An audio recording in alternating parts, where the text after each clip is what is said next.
My parents ignored me every Christmas until I bought a manor. Can you imagine being forgotten on Christmas? Not just once, but every single year? This year, I swore it would be different. I bought myself a mansion, a fortress, a place where no one could ever ignore me again. But then, barely 48 hours before Christmas Eve, they showed up, not with gifts, but with a locksmith, ready to break down my gate. What the hell happened next? You're about to find out. My name is Claire Lopez. I'm 35 years old, and for most of my life, I felt like a statistician of my own misery.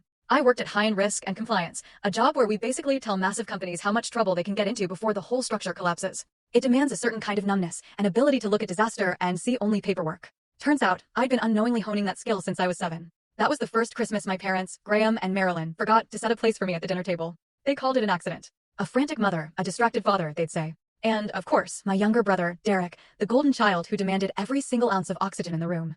I remember sitting on the stairs that year, clutching a cheap plastic reindeer, watching them all laugh, the smell of roast beef filling the air. When they finally noticed me, an hour later, the excuse was flimsy. They thought I was napping, I was so quiet they simply lost track. I accepted it. I was 7, and their approval was the only currency I had. But the accidents kept happening. They became as reliable as the Christmas tree itself. They forgot to book me a plane ticket for a family vacation to Aspen when I was 16. They meticulously planned Derek's lavish graduation dinner, somehow completely missing my own ceremony just 2 years prior. The forgetting wasn't a lapse in memory, you see. It was a weapon. A way of telling me exactly where I stood in the Caldwell family hierarchy without ever having to say the words out loud. And yet, they remembered me perfectly when they needed something.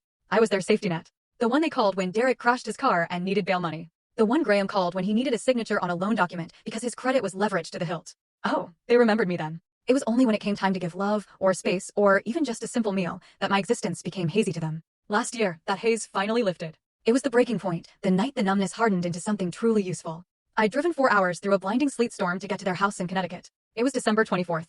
I hadn't been invited, but I hadn't been uninvited either. That was the gray area where we lived, a place where I, like a fool, assumed family was the default setting. My trunk was filled with gifts I'd spent 2 months' salary on. The windows of their house glowed with that warm amber light, the kind you see on greeting cards. I could hear music, see silhouettes moving inside. I walked to the front door, my coat heavy with freezing rain, and I looked through the side pane. They were all there. Graham was holding court by the fireplace, scotch in hand.